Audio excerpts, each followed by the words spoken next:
Ayan, hello guys. Good afternoon. So, kakarating lang namin. Galing kaming, gabing school ni Hagrid, no? Kasi may mga inasikaso kami. Pero today, pag-uusapan natin kasi, um, kung paano kami umaalis or kumakain sa labas ng nakabudget pa rin, no? Kasi, importante naman kasi yan. Kasi, alam ko, marami sa atin na nagtitipid talaga tayong mga nanay, di ba? So kami, ever since naman, dahil nga sa aming pangalan sa aming channel na Our Family Budget, talagang on a budget lagi yung aming lakad, ganyan. So marami akong mga ways na ginagawa. Syempre dahil lalong-lalo na dati na talagang sobrang hirap na hirap kami talaga sa kapirahan. Talaga naman, ngayon naman, hindi naman kami ganun hindi naman kami mayaman ngayon. Pero, ano naman, parang, ingay naman itong meron kaming mga ginagawa pa rin ngayon talaga na mini-maintain pa rin namin yung aming diba? Para on a budget palagi. So anyway, so ayun na nga. So kung nanonood kayo sa aming channel dati pa sa Our Family Budget, talagang yun yung sinishare ko talaga para talagang makatipid kami, no. So ngayon naman ayun sa latest pag umaalis kami guys, pag umaalis kami, syempre every Sunday lang kami talagang nakakaalis ng talagang yung family talaga na umaalis kasi nagsisimba. So pag nagsisimba kami guys, lagi yung or kahit naman hindi magsimba, kahit kung feel namin like ngayon, for example sa gabi, kami sa ulam namin everyday, so parang feel namin na kumain sa labas. So yan, kumakain kami sa labas guys kasi importante yun. Ito yung tatandaan ninyo, kahit nagtitipid tayo, importante pa din na kumakain tayo sa labas at least once a week, no? At least once. Way mo din yan na makakatipid ka pa rin yan guys kasi darating yung time na parang sa sobrang pagtitipid mo, hindi ka na kumakain sa labas.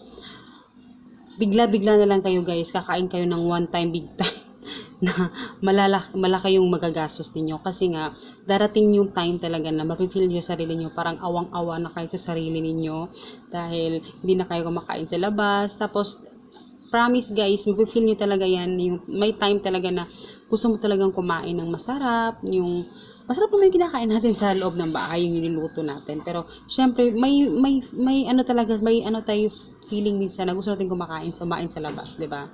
So yun. So dati pa pina-practice na namin 'yan talaga, and tinatry talaga namin talaga 'yan, no, na at least kahit nagtitipid tayo, importante pa rin 'yan, guys. So yan yung tatandaan natin dahil 'yan ay ginagawa talaga namin ever since, no, sa mga old subscribers namin, alam nyo 'yan. So ngayon, pag kami umaalis, ito yung number 1 talaga na dinadala namin, guys, yung kanin. So every umaalis kami guys, laging may kanin kasi yung kanin yung alam niyo yung kanin pinakamahal. Kahit nga sa Jollibee naalala ko parang nasa mga 30 pesos na ata. Yung basta ang mahal na ng guys, parang halos mag-1 kilo na yung presyo niya, no? Sa isang maliit lang na syempre mga lalaki yung mga kasama ko, yung anak ko, yung husband ko, puro lalaki, 'di ba? So syempre malakas talaga sa rice. And then syempre yun talaga pag umaalis kami guys, kahit nagsisimba kami, nagbabaon kami ng kanin. So sa umagahan nagsasaing na kami para medyo lumamig yung kanin, and kasi yung simba is magsa-start ng 10. So mga 9:30 kailangan umalis na kami. So dinadala na dati wala kaming Tupperware container. Plastic yung nilalagyan ko. So pero ngayong nung medyo may budget ako nung nakaraan, bumili ako sa Avon pa, 'di ba? Sa Avon ng container. So, para naman presentable naman tingnan, no? So, hindi na kami nahihiya pag kumakain kami minsan sa food court, minsan naman sa mga tabi-tabi na kahit saan, guys, depende sa kung ano depende kung may budget, no? Depende sa budget namin kung saan kami kakain. And then, yun talaga number one yung kanin talaga. At nagdadala din kami ng tubig. Pero minsan, may times talaga na gusto namin mag soft drink. So, bumili lang kami ng isang mismo kasi bawal din kasi kay Papa yung soft drink. So, bumili kami ng isang mismo. Kaming tatlo na yung umiinom nun. So, hindi pwede isa-isa kasi yung isang mismo, guys, nagpo-presyo doon ng nasa mga 30 pesos yung isang mismo. So, imagine kung kaming tatlo yung iinom, o diba, 90 pesos na yon. So, ganon talaga yung way. And then, pero yung kanin namin guys, hindi namin dinadala doon sa simbahan. Nasa motor lang namin yun, nasa U-Box. Kinukuha lang namin yun pag kakain na kami. And then, also then, pag kumakain kami sa labas, magbabaon kami ng kanin, ng tubig, ganon. Kasi may mga hulog-hulog piso naman na tubig. And then, healthy pa, diba? Kasi hindi na ka soft drinks. At pag nagbebiyahe din kami guys, pag nagbebiyahe kami, nakamotor lang kami guys, lagi din kami may baon na kanin at saka ulam. Yun talaga, nagbabaon kami ng kanin at saka ulam.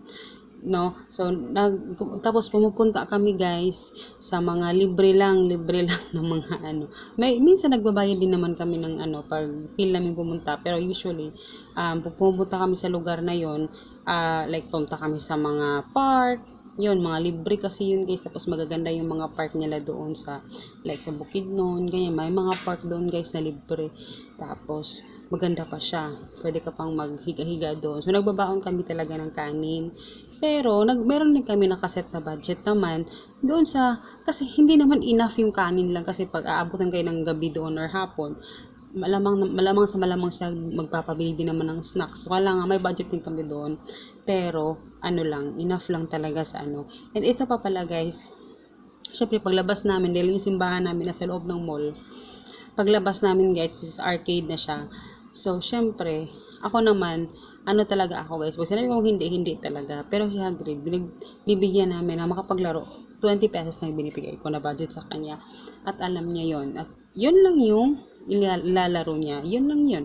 Kasi imagine niyo na lang kung bibigyan ko ng 100 tapos patatagalan pa kami, 'di ba? At saka pala, pag kami magsisimba, kaya hindi kami pag uwi na lang kumain dito, kasi pag labas namin guys, anong oras na, gutom na kami kasi almost 12 na yan natatapos yung simba. Kaya syempre, gutom na tayo, 'di ba? So yun yung mga ways namin para makatipid kami, and at the same time mag-enjoy din ng konti, 'di ba? Kasi importante din yan guys, na balanse yung buhay. Hindi pwedeng puro na lang tayo tipid, puro lang tayo trabaho. So syempre, meron din namang pakonti ko. Syempre depende din naman yan sa atin guys, yung mga ways natin na mag-enjoy, kasi yun lang, simple lang yung enjoyment namin yun lang yung family bonding namin, masaya na kami doon. Kaya enough na sa amin yun. Kontento na kami doon. So, depende din sa atin yan, guys, kung hanggang saan. Siyempre, kung yun lang yung budget natin, yun lang yung pera natin, yun lang din dapat tayo mag-enjoy na. So, sa level na yun, wag na tayong pumunta pa doon na kumain sa mga restaurant, sa mga ganun. Kasi, siyempre, mahal din yun, guys. Kung ikwenta-kwenta mo sa every Sunday or every labas, malaki-laki din yun, diba?